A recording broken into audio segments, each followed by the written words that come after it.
بسم اللہ الرحمن الرحیم والتین والزیتون وطور سینین وهذا البلد الامین لقد خلقنا الانسان فی احسن تقویم صدق اللہ مولانا العظیم وصلوا علی الحبیب اللہم صل علی سیدنا و مولانا محمد وعلی آلہ واصحابہ وعترتہ اجمعین۔ حضرات، آج اللہ کی توفیق سے سورہ التین کا آغاز کر رہے ہیں۔ قرآن عظیم کی سورت نمبر 95 ہے، اس کا نام التین ہے، جو اس کا پہلا لفظ ہے۔ اس میں 1 رکوع ہے، 8 آیتیں ہیں، 34 کلمے ہیں، 105 حروف پر یہ سورہ پاک مشتمل ہے۔ جمہور علماء کے نزدیک اس آیت سورہ پاک کا نزول بھی مکہ مکرمہ میں ہی ہوا، یہ سورت بھی مکی کہلاتی ہے۔ بعض ان مقامات کی قسمیں کھا کر اس سورت کا آغاز کیا گیا ہے جن کا تعلق اولو العزم رسولوں میں سے کسی کے ساتھ ہے۔ پھر بتایا کہ ہم نے انسان کی آفرینش سے اس انداز سے اس کی صوری اور معنوی اعتبار سے احسن الخلق اور اکمل الخلق بنایا ہے۔ انسانی عظمت کا جو تصور قرآن کریم نے پیش کیا ہے، دنیا کا کوئی فلسفی، نفسیات کا کوئی ماہر، عمرانیات کا کوئی استاد، طبیعیات کا کوئی معلم اس کے گرد راہ کو بھی نہیں پہنچ سکتا۔ لقد خلقنا الانسان فی احسن تقویم، اس ایک جملے میں انسان کی عظمت، اس کی شان اور اس کے مقام کو بیان کر دیا گیا ہے۔ پھر اس حقیقت کا بیان کرنے کے بعد قیامت کی ضرورت اور اس کے برپا کرنے میں جو حکمت ہے اس کی طرف اشارہ فرمایا کہ جب حاکم الحاکمین کی بارگاہ میں تم آؤ گے تو وہاں عدل و انصاف کا ترازو لگے گا۔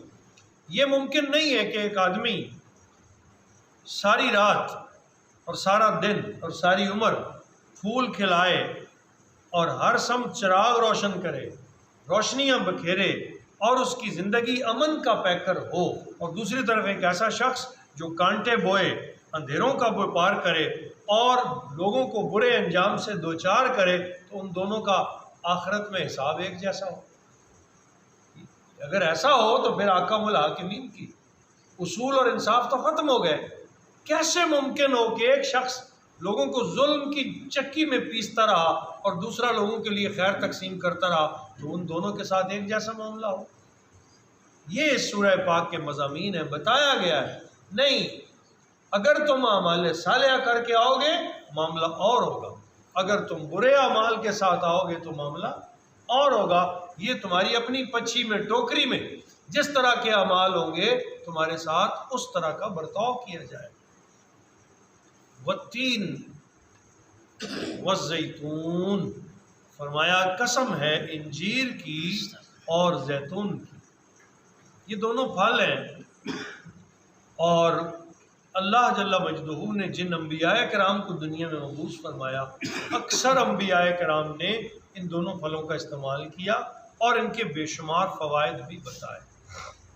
انجیر ایک مشہور درخت ہے جس کے پھل کے بے شمار فائدے ہیں، اور زیتون ایک ایسا درخت ہے کہ جس کے پھل کو کھایا بھی جاتا ہے اور اس کے پھل میں سے پھر تیل کشید کیا جاتا ہے، اور وہ تیل بہت زیادہ اکثیر ہے۔ عرب ممالک میں اس کا استعمال بہت زیادہ ہے۔ ہم جب عمرے کے لیے جاتے ہیں وہاں، ان کے ناشتے میں، ان کے کھانوں میں زیتون ثابت بھی کھا رہے ہوتے ہیں، اس کا اچار بھی کھا رہے ہوتے ہیں، اس کا آئل بھی استعمال کرتے ہیں۔ ہمارے ہاں ایشیا میں اس کا استعمال کم ہے، لیکن یہ انتہائی طاقتور چیز ہے، اور انسان کے جو قوا ہیں، جو قوتیں ہیں، جو اس کی سوچ اور فکر ہے، اس کو بالیدگی دینے کے لیے زیتون کا بہت بڑا حصہ ہے، تو اسے استعمال کرنا چاہیے۔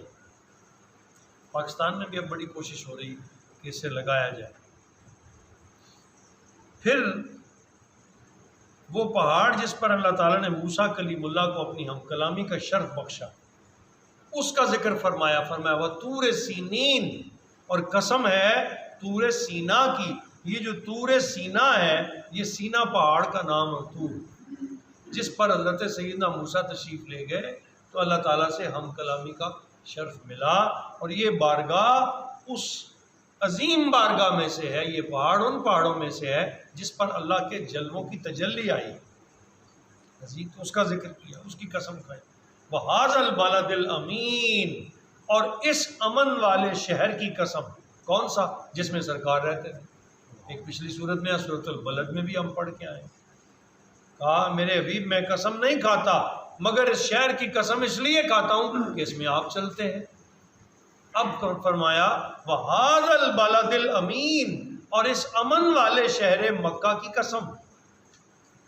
اور یہ آج سے سرکار کے دور سے ہی امن والا نہیں بنا، بلکہ جب سے مکہ شہر قائم تھا حضرت ابراہیم علیہ السلام کے دور کے بعد سے، جانوروں میں سے کوئی جانور بھی اگر لڑتے لڑتے حدود حرم میں داخل ہو جاتا تو دوسرا جانور اسے چھوڑ کے چلا جاتا۔ یہ امن کی جگہ ہے۔ حشرات، جانور، بہائم، وہ بھی سمجھتے تھے کہ اس حدود کے اندر جھگڑا نہیں کرنا۔ پھر اقوام ایسا کرتے آئے کہ جو بھی انسان بھی کسی دوسرے کے ساتھ مخاصم ہوتا یا جھگڑا کرتا، جب وہ حدود حرم میں داخل ہو جاتا وہ جھگڑا چھوڑ دیتا، اور جب تک وہ یہاں رہتا پناہ میں رہتا۔ آج بھی یہی ہے کہ جب کوئی حرم کعبہ میں داخل ہوتا ہے اور حدود حرم کے اندر چلا جاتا ہے تو اسے ہر طرح کا امن نصیب ہو جاتا ہے، سکون فراہم ہو جاتا ہے۔ فرمایا قسم ہے طور سینا کی، اور قسم ہے اس امن والے شہر مکہ کی۔ چار قسمیں اٹھا کے جو بات کرنی تھی وہ کیا تھی؟ فرمایا لقد خلقنا الانسان فی احسن تقویم، بے شک ہم نے انسان کو پیدا کیا ہے عقل و شکل کے اعتبار سے بہترین اعتدال پر، یعنی جیسا انسان کو بنایا ایسا کسی کو بھی نہیں بنایا۔ حتیٰ کہ اللہ تعالیٰ کی مخلوق میں فرشتوں کا بھی وہ مقام نہیں ہے جو انسان کا ہے، لیکن اگر انسان ہو اور وہ انسانیت کے معیار کو سمجھے، اللہ نے جو عزت، جو تقوی، جو طہارت، جو پاکیزگی اور جو پگڑی اس کے سر پہ رکھی ہے، اگر وہ اس کا اثر لے اور اپنے آپ کو انسان جانے اور انسانیت کے معیار پہ زندگی بسر کرے، تو علامہ اقبال کہتے ہیں نا، فرشتوں سے بہتر ہے انسان بننا مگر اس میں پڑتی ہے محنت زیادہ۔ پھر فرشتوں سے بھی یہ افضل ہو جاتا ہے، جانوروں میں، باقی تمام اللہ کی مخلوق میں تو ویسے ہی انسان اعلیٰ ہے۔ اس کو عزت اور تکریم عطا کی ہے، جو شعور، جو عقل کی قوتیں انسان کو عطا کی گئی ہیں وہ اور کسی کو نہیں بخشی گئی۔ تو کہا اے انسان تو یہی غور کر لے کہ تیرے رب نے تجھے کتنی شانوں کے ساتھ پیدا فرمایا۔ آج تو اسی رب کو بھولا بیٹھا ہے، آج تو اسی رب کی بارگاہ میں سجدہ کرنے سے گریز کر رہا ہے، آج تو اسی رب کے بارے میں تو شکوے اور شکایتوں کے ڈھیر لگا رہا ہے۔ تجھے شرم نہیں آتی؟ تو کس کا بندہ ہے اور کس نے تجھے اتنے بڑے کمال کے ساتھ پیدا کیا ہے؟ اگر تو یہی غور کر لے کہ تیرے رب نے تیری تخلیق میں، تیری تعمیر میں کتنے حسن استعمال فرمائے۔ انسان کو صرف جو چہرے کی رنگینیاں دی گئی ہیں، کیا یہ کم ہے؟ افتخار والے سارا عطا کیے گئے ہیں، کیا یہ کم؟ اللہ پاک ہمیں سمجھ عطا فرمائے اور انسانیت کی تکریم کی توفیق دے۔ ایک تو یہ ہے کہ اپنی عزت کو سمجھنا، اور دوسرا جو ہے اپنے جیسے انسان کی قدر کرنا اور ہر ایک کو اپنے سے بہتر سمجھنا۔ یہ بہت بڑی بات ہے۔ علماء، محدثین، اتقیاء، اولیاء جو ہیں ان کی زندگیاں اس طرح بسر ہوئی ہیں، وہ کہتے تھے میں سب سے نکما ہوں، دنیا ساری مجھ سے اچھی ہے۔ اپنے سے سب کو بہتر جاننا، اپنے پاس آنے والے ہر شخص کو عزت دینا، یہ انسانی تکریم ہے۔ اللہ ہمیں اس کی توفیق عطا فرمائے۔ وآخر دعوانا ان الحمد للہ رب العالمین۔